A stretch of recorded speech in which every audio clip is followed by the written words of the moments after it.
Hello guys, আমাদের এখানে এখন বৃষ্টি হচ্ছে, সেজন্য আমরা বাইরে রাঁধতে পারছি না।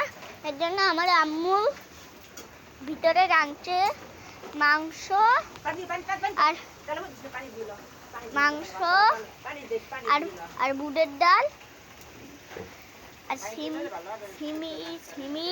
সিমির আটি দিয়ে রান্না করছে আমার আম্মু মাংস। এই দেখুন মাংসগুলো, আর এই দেখুন সিমির আটি, আর এই যে আমার আম্মু।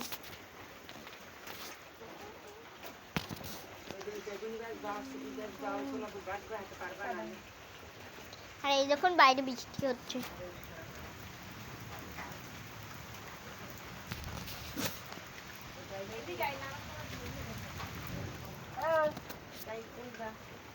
আর এই দেখুন